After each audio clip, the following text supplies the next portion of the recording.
Hello, ACE English Language families, parents, and guardians. This is the recording of what I was hoping to present to many of you this evening at Open House virtual kind of makeup that, again, I did miss, and I'm so sorry I missed for those of you who were present on September 9th. I have been dealing with a very awful back injury that has many surprises along the way in terms of how these things heal. So I'm Ms. Boss. I'm your student's ACE English language teacher. This is my 11th year teaching and my 7th year teaching ACE English language, including the 10th grade section blend for those parent guardians watching. And I just wanted to go over some really important details tonight about this class, anything that maybe your student hasn't been able to share with you, or any questions that I have had in the past that I'm trying to address as proactively as possible. I've also included the slides in this email that is attached to this video. So you're welcome to kind of look through those too if the screen is too small. So first of all, ACE English Language is the next ACE English curriculum content that we offer at Palm Beach Gardens High School after English General Paper. And after this, your student will either go to ACE Literature, AP Literature, or dual enrollment, depending on what is best for their plans after high school. In this class, we are going to focus more on looking at the use of language and how it's used in different ways to influence different audiences.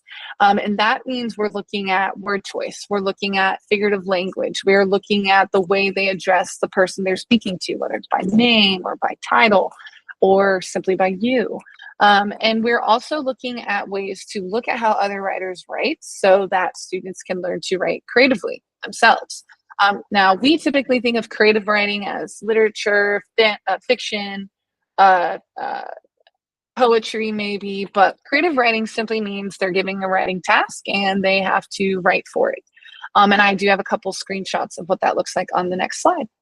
The other thing too is that students are able to write clearly and persuasively, use appropriate styles and formats for different contexts, and have the ability to analyze complex tests to discuss form and style. Now, here's what the first exam looks like. This is typically going to be scheduled in the first week of May. I have seen it as early as the last day in April as well. But last year, I believe our dates were May 5th and May 11th. So those are kind of tentative to what they normally are near if you needed to plan that for your family calendar or anything like that. They cannot miss the exam. If they miss the exam, either the first or second part, they will not get a score. So for your student, if they're pursuing the ACE diploma, that will hurt their chances. They'll have to do the retake in November, as it is most often offered in that series. So here's the first exam. It is 2 hours and 15 minutes, and that 15 minutes is included for a reading of 2 different texts that are provided for your student to read and respond to. So the first one is going to be a text they read to find the main ideas from, and then they're asked to take those ideas and put them in a new text that has a different form or a different structure. For example, here it says a newspaper article, and they write an email. So they have something to work off of to produce creatively for form, structure, language, which simply means how should they talk and what ways can they write to speak in the way that they want to. For example, an email is a little bit more conversational than an article, so they would make decisions different than the article. And then they would compare the two, and that's what they would be scored for. Question 2 is different. Question 2 is where they get one text and all they do is read and analyze it. It tends to have a slightly different level in terms of it might have 2 purposes, it might have 2 perspectives, it might have 2 subjects. So sometimes the second text does have a little bit more in terms of what to read for, but the way we prepare for that along the way looks different. Now, each component is also scored by a specific number of marks, and as you can see here, they are broken down a little differently than perhaps general paper was, where their essay, they had 1 and it was worth 30 marks. Well, paper 2 is also different from paper 1. So paper 2 is an entirely designed for a writing test. There is no text they have to read, hence that is why they only have 2 hours. There will be one part at the very first part, which I did not add here in the screenshot, I apologize, but up at the top, it will say, in class, you have been discussing some topic, and you have been asked by your head teacher or principal to write some type of writing. It could be a blog, it could be a leaflet, it could be an article. And then they get given the task to write for 400 words.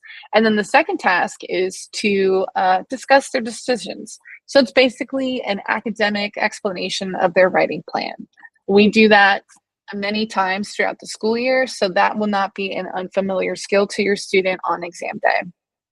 And then down here on the screenshot, down at the bottom of the second part of the test, they have 3 choices to choose from, and that will be dependent on the topic, their familiarity of the genre they want them writing on. All of this stuff is being, all of these things are content and practices we will have all throughout the year. Now, I will say this for my 10th grade audience. So we are in a Shakespeare unit because I like to focus on the reading across genre. I think it's reading, prose, and poetry at the very beginning of the year, because we start together and then we kind of keep doing independent reading books and a couple short stories along the way to keep it reinforced, because the majority of AICE needs to stay in the non-fiction informational text sector, which is not how grade 10 is designed. So we kind of have to blend things a little differently. So this quarter, your student is only going to be writing short responses and one very small essay at the end of Macbeth. So next quarter, it's going to look very different. So the work you're seeing come home will look very different. Before I get to grades in my class, I just want to show you how Cambridge grades, which is by assessment objective. And up here at the top, you can see AO2, write effectively, creatively, accurately, etc. So there are 3 assessment objectives. And in terms of talking about it for grade 10 or any grade level you've heard before, it's like they're benchmarks and they're standards, but they only have 3. Kind of simple. So the first one, which is not written here, but I can tell you, is to read and show understanding in a variety of texts for form, structure, and language. Like, what are the decisions the authors make? Can you identify it? The second assessment objective, as it is here, is write effectively, creatively, accurately, and appropriately for a range of audiences and purposes. And then the last assessment objective or standard that they're scored on is how well can they write an analysis about those things. That's where they're looking for accuracy. They're looking at sophistication and use of words. So instead of saying says all the time, they're saying the author implies or illustrates, and that can vary. But what they do then, instead of doing it where they're breaking it down piece by piece, Cambridge gives us this mark scheme, is what they call it, this rubric, that is quite general.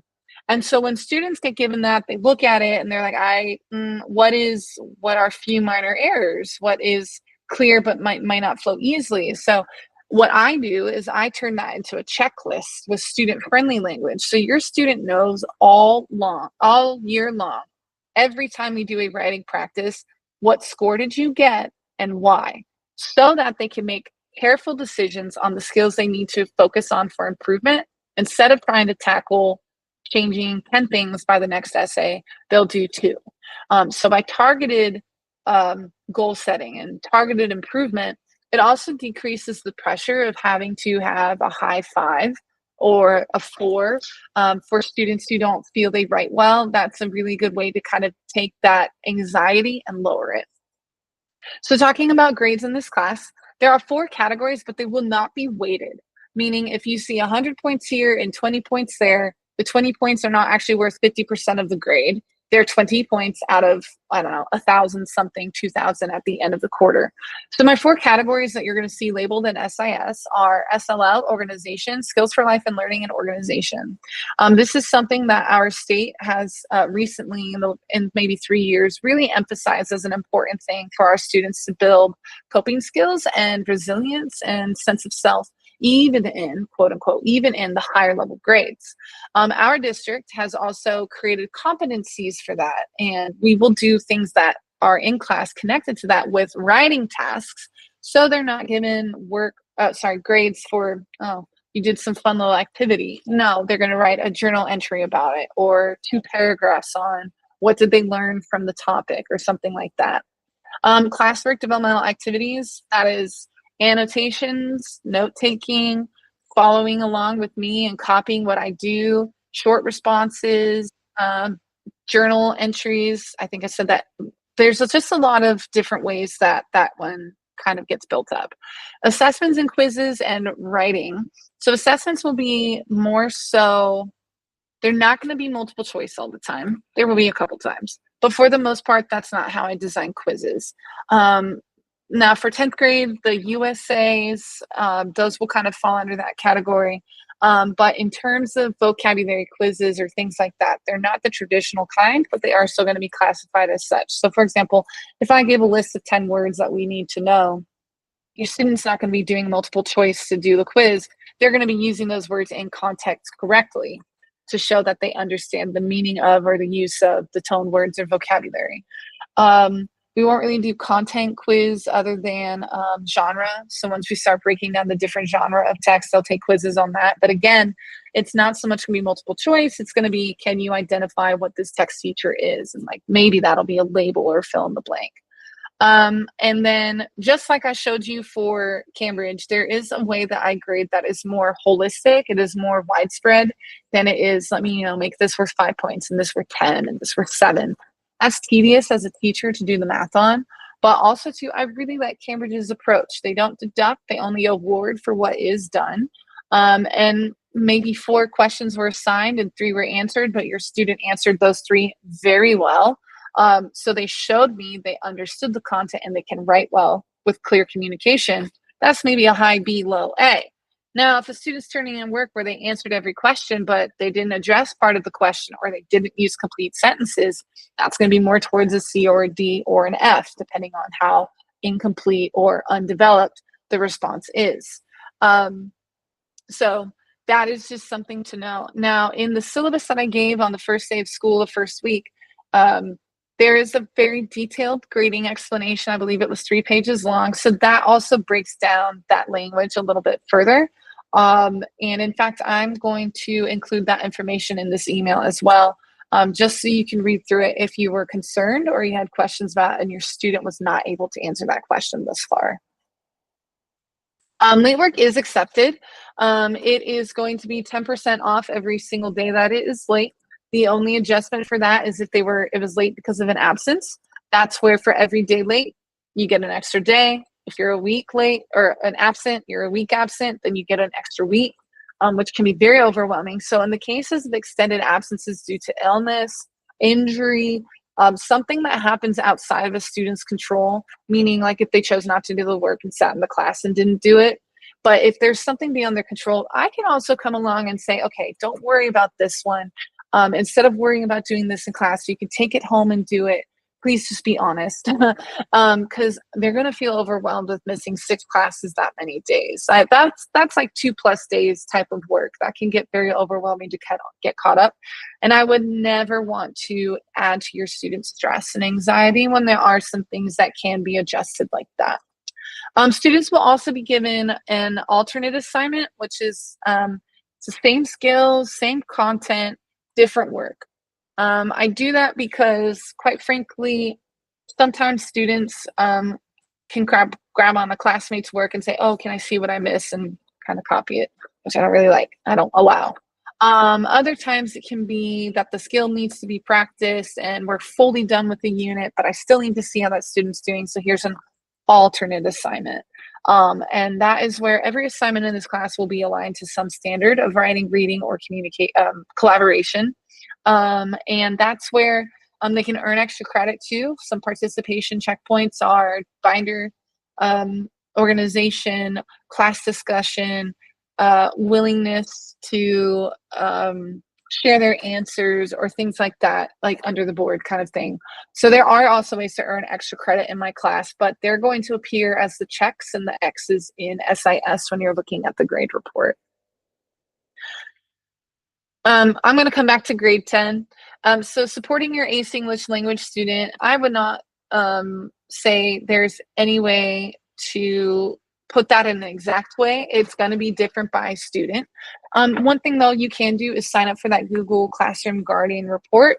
That is where you get a weekly snapshot of what's going on in all of the classes, what's been posted, what's missing. And that just helps you see what your student's doing. And then I also send stuff home for students to share with parents. And you sign it. This is what I want them to tell you how they're doing in testing. If you're a 10th grade teacher, a parent, you already got that for PM1. You'll get more. As we do big writing practices like our midterm, they're going to come home with an expectation that from me, that they are sharing with you how they are doing in the class. And I do that for two reasons. Number one, there's nothing worse than seeing your student get an A all year long and then not understand if they don't pass the exam they take at the end of the year. I've had many questions about that, not in terms of for me, but I've had students come in and their parents ask me like, hey, can you explain, or do you know why this would be the case? And I'd be like, it's not my class. I can't tell you how they graded. So I want you to know how they're doing in AICE. Also, they're going to be expected to take ownership of their learning and decide out of the thousands of tools available to them how they can continue to practice things outside of class, outside of being in an assignment. I want your students to learn well, not just earn a grade. And I want them to talk to you about that. Also, too, if your student is more than 2 ACE or AP classes, if you know that they need that encouragement, maybe just checking in, how well they're balancing things, especially if they have a job or a sport. This can also help them kind of see it's okay to not feel perfect. It's okay to not have everything,